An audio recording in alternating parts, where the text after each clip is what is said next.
Story 1. A country needs to defend itself. I am not against it. Many skills can be learned, such as fighting, and people need to defend themselves. Although I do not like the idea, if a country does not have a good fighting force, it is vulnerable to a takeover. Story 2. Personally, I think something like 1 year of mandatory service is a good idea. It is not just for improved defense, but also because many people would benefit from the experience. It teaches discipline, removes pre-existing egos, and reminds us to be thankful for the sacrifices others make for our personal freedoms. Story 3. I think it is a good idea. If not military service, then at least some kind of mandated civic duty or community service, like a year working as part of a national parks crew or something charity-oriented. Story 4. I assume you are referring to conscription for mostly male civilians during peacetime. I agreed with you at one point, but then I was stationed in South Korea for a few years not too far from the demilitarized zone. South Korea has mandatory service for all males, most of whom end up doing 4 years in the military. The reason is that their neighbor Kim Jong-un, up north, has tens of thousands of artillery pieces and potentially millions of troops he can send south towards Seoul at any moment. By having men already trained to be soldiers, including those who completed their 4 years of service, they are able to defend themselves much faster and more effectively on incredibly short notice. Just because a country is not currently active in a war does not mean one could not break out at any moment. Story 5. If your country does not have enough volunteers and needs them for defense, what other options are available? Story 6. Depends. If you are in a country that is not currently at war but has historically been in a politically unstable position like Taiwan or South Korea, I see the logic. However, it does not make much sense for countries like the United States, where there is no foreseeable need for a major military buildup. Story 7. Vehemently opposed. Call it what it is, conscription. Calling it a draft or mandatory service is putting lipstick on a pig. Story 8. It depends on the country. In the United States, where 2 oceans surround both coastlines, it is probably not necessary. However, for countries with active border disputes like Israel, South Korea, and India and Pakistan, it probably makes sense. Story 9. I think instead of mandatory service, countries should pay soldiers a significant amount of money, as Russia does. Then there will be no need for conscription. Story 10. I am against it. In general, I am against anything related to war or the military. I think it is pointless, and world leaders are psychopaths who do not know how to control themselves. They make people from lower society fight for them, so they are not to blame for the murder of millions of innocent people. Story 11. I come from a family of proud German draft dodgers. My grandfather avoided being drafted for a long time but was vaguely connected to Claus von Stauffenberg. When the Adolf Hitler assassination failed in 1944, they finally drafted him. I am quite upset that Germans are now asking about reinstating the draft after we pushed hard against it in the 1990s. Story 12. Against. If your country cannot get enough people to volunteer, it is probably not worth fighting for. This is coming from someone who was enlisted in their early 20s. Story 13. Some laws aren't made in peace. Some are made during hard times. Military service is a way to get citizens involved in their country. A strong Trojan horse is convincing another country's able men that they don't need to take arms in case of war. If you benefit from peace, then you should be part of keeping that peace. Story 14. As a war veteran, I can say that conscription is the worst thing any country can do.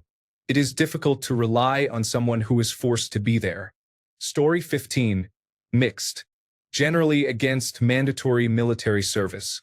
There are some benefits, but primarily nationalistic consequences designed to encourage more authoritarian mindsets, that is, indoctrination to have fewer people question the state and its use of power.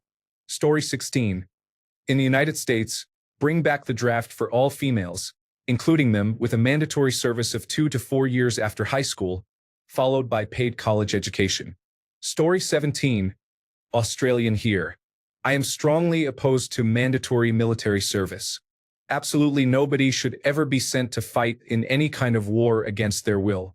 However, I do think that mandatory national service would be a good idea.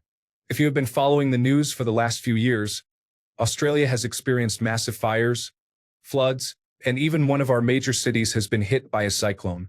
While we are relatively good at dealing with most of this, mandatory national service would greatly increase the available emergency services during these events, directly saving lives and property. It would also give young people valuable skills such as first aid, cardiopulmonary resuscitation, and operating various heavy machinery. Story 18. I am against it in principle. However, if the majority of the public in the country supports it, then there is probably a good reason for it, and I will mind my own business. Story 19. If not military service, some form of mandatory civil service would significantly contribute to building national social foundations. Story 20. The country must be able to defend itself. I believe that training will be sufficient and military service may be optional. Story 21. I think some form of compulsory government work should be implemented for young men. I am not necessarily talking about mandatory military service, but some kind of government job with the explicit goal of helping young people who lack direction in life. You would be exempt if you meet certain qualifications. Anyone in college, learning a trade, or pursuing a career path would be exempt. It is surprising that young people graduate from high school and are expected to figure life out on their own. Some young people are fortunate enough to have parental guidance. Some have a good head on their shoulders, but many are lost and have no clear direction. I would also make it an option for high school dropouts and young parents to join. My utopian idea would be to have a government organization responsible for infrastructure projects. Young people would join with training and lodging paid for.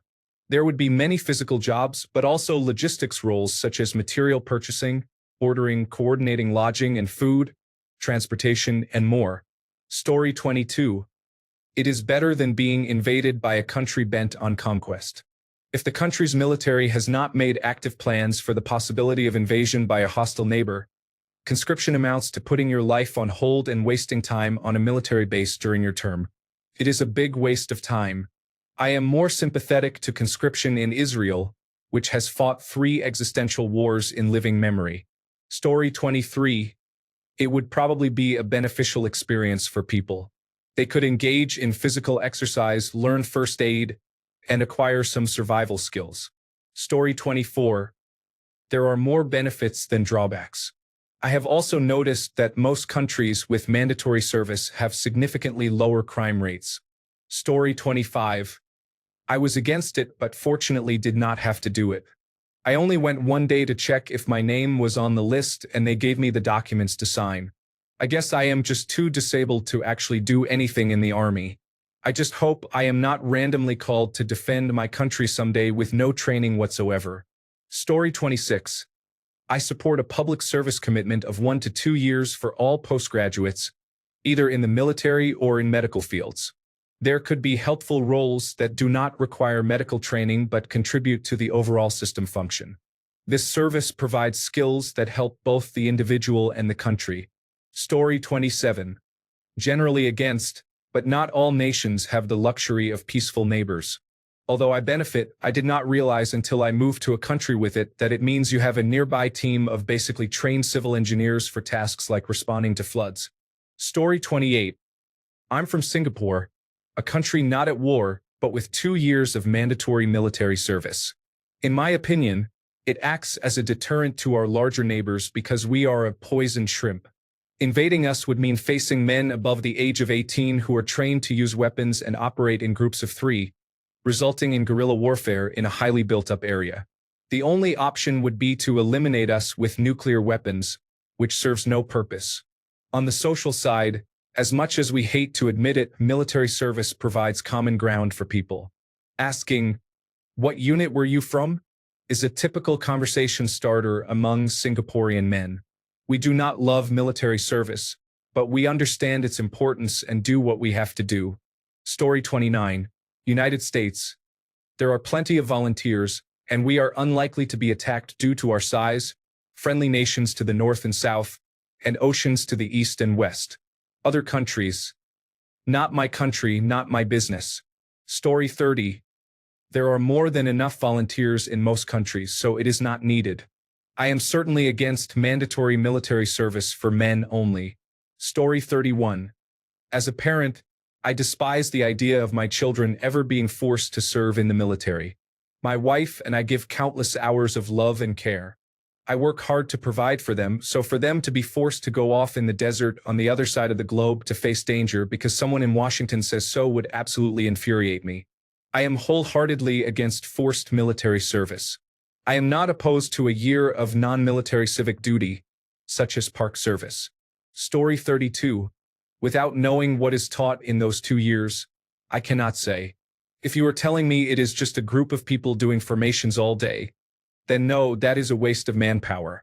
If you are telling me they are going to learn basic weapons handling, how the chain of command, communications, logistics, and other essential wartime operations work, then I support it. Some of those skills can be immediately applied in a professional setting. Story 33. Everyone should know how to fire a weapon, clean it, fix it, and work together as part of a combat team. Story 34. One thing I liked about Starship Troopers, the book, not the movie, was that no one was born a citizen. Citizenship had to be earned through service. In practice, that could be military service, social service, or other forms of contribution. Regardless of where you were born or your economic status, everyone has the same opportunities for citizenship, and citizenship is guaranteed to no one. Story 35. Mandatory service in a country that is at peace and not involved in any foreign wars would basically mean that everyone has to go through basic training and learn the fundamentals of how the military operates. This ensures that the country does not have to scramble to train individuals or send unprepared soldiers if it is forced into conflict. It might be unpleasant, but it makes sense. Story 36. I am against the principle but do see the value. The issue is that many lost souls out of high school could benefit from this, but for people with ambition, it is a waste of their earning years.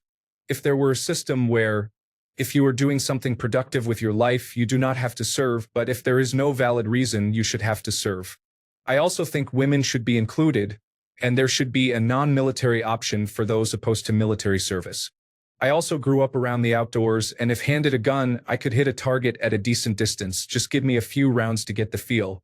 I know that is not all being a soldier entails, but most rural kids have survival skills. Just show them tactics, and they are good to go. This may make my view of people's skills different. Story 37. I am for it. While I was not thrilled to go, looking back on it now, I learned many interesting things, found good friends, and honestly, I had a blast. It also has uses outside of the military. For example, those who want to become truck drivers can get all the licenses for free in the military. Becoming a military police officer also looks good if you want to become a police officer. Story 38. Definitely pro-mandatory service. The military can open many doors and show younger individuals what is possible beyond combat roles. For every one frontline soldier, there are approximately 8 personnel in logistics and support roles. They can be doing anything from driving forklifts to repairing radios. These skills can help someone improve themselves and secure future employment. Story 39. America is fortunate to have a large volunteer and reserve force. I believe that everyone in America should have a basic lesson in small arms, as they are more available than people realize. I was probably younger than 13 when I first fired a gun, and to this day I remember the recoil felt like it exploded in my hands and forced a piece of metal out faster than sound. My brother and I quickly understood that it was not a toy. My brother's friend was the son of a police officer and ended up shooting either himself or a friend. I was too young to remember. He got a hold of his father's sidearm and was playing with it. My brother left because my dad taught him that guns are not toys, but we went shooting regularly. The kid either killed himself or their friend, but I do not bring it up because I do not want to discuss traumatic experiences with my brother. If everyone were evaluated and licensed, this probably would not have happened. Mandatory military service usually leads to better gun control as a side effect, and countries with mandatory service typically have strict gun control laws. Is this a coincidence? Story 40. Seems like a bad idea on the face of it. Perhaps a better approach, if defense is a serious issue, would be to pay people to get a basic military education alongside their normal education or career. Story 41. I live in Finland, which shares the second longest land border with Russia in Europe. It is important to remember that right next door is a state with a long history of oppression and tyranny that is currently waging a war of conquest in Europe. Given these circumstances, I am fully supportive of mandatory military conscription, as are the vast majority of people here. I also believe it is genuinely valuable for personal growth. You are forced out of your comfort zone and learn to cooperate and live with people from all walks of life. For many, it is a complete shock to their usual lifestyle. You cannot just stay at home and play video games all day. Instead, you must follow a schedule and a regimen. Story 42. It depends. If you border the Russian Federation, war is coming sooner or later regardless. These small, weak countries cannot afford to maintain a large active-duty force, so having a large reserve civilian force is their only viable means of resisting the Russian Federation. However, only poor people die in wars. Anyone who cares about their children will keep them far away from wasting 1, 2, or 4 years in the military. It is literally a waste of time at best and a death sentence at worst. Story 43. Against it, I refuse to potentially kill someone because I am ordered to. Luckily, in Switzerland, I could do the civilian service instead, but the government keeps making it harder to do the civilian service. Story 44. No matter which military you join, it means you put trust in the politicians of that country to make serious decisions that could affect you directly. I do not trust politicians. Story 45. There is great value in learning how to operate within a command structure, having a population that understands how to communicate and respond during emergencies, and giving young people a stake in the future of their country. People in countries with mandatory service are more likely to vote. That is enough reason for me to support it. Story 46. It is wrong and unjust. If a country is worth fighting for, then people will volunteer. Mandatory military service is unfair and wrong, and it is also unreasonable when it is required for women as well. It is a bad practice, and I disapprove of every country that enforces it. It is a form of nationalistic enslavement, and the fact that many people support it shows how influenced they are. Story 47. If Finland did not have mandatory service, it would not exist. It is a cost-effective way to prevent war from ever happening. Without it, Finland would not have a large enough professional army due to its population size. Additionally, mandatory service teaches discipline, teamwork, and other useful skills and habits. Some conscripts receive leadership training, car and truck driver's licenses, and other qualifications for free. These skills can then be applied in the workplace. It is also a unifying experience. As a new conscript, you are placed with others from diverse backgrounds, where everyone is equal. Many comments reflect perspectives from countries like the United States, which have the manpower and resources to address problems and are not threatened by others. From the perspective of another country, safety cannot be taken for granted. People will step up when there is a need. If individuals have already been trained, they can respond promptly to threats. If not trained, they may be dead or imprisoned before training can occur. Story 48. I am from Turkey and I definitely do not support it. However, some people are exempt, such as neurodivergent individuals, so thankfully it is not something I would ever have to deal with. Story 49. Many people are against mandatory service. How about including technical school education during the time you are serving? Think about it, getting paid to go to school and then getting paid to gain expertise in a specific career. Story 50. I think it is necessary in high-risk nations, for example, Finland and South Korea. It is also beneficial for the armed forces to have access to talented individuals, not just those who join the army for financial reasons. Story 51. If this program is short, focused on training, and you gain a good skill set, I am fine with it for both genders. If you are expected to stay in barracks and be bored for a year, I am not fine with that. Story 52. Apart from being a good way to teach useful skills, a new worldview, and most importantly, discipline at a higher level, having a self-defense force is always a necessity. It is especially important to have the ability to quickly mobilize a large portion of the population in a short time. Pacifism creates more wars than you think because if you are not capable of defending yourself, no one will defend you, and all your neighbors will just see you as free real estate. This always happens. Also, look at the Swiss for a good example. They are neutral but have a very strong army, mandatory military training, and they avoided getting involved in the two biggest military conflicts in history despite being surrounded by warring nations by securing their borders and mobilizing their population for war after declaring their neutrality. Story 53. I think if there is an obvious security need, then yes, it is reasonable to have mandatory military service for both genders. It is problematic if only young boys are asked to surrender some of the best years of their life. Story 54. You cannot call it freedom if you are obligated to put yourself in harm's way.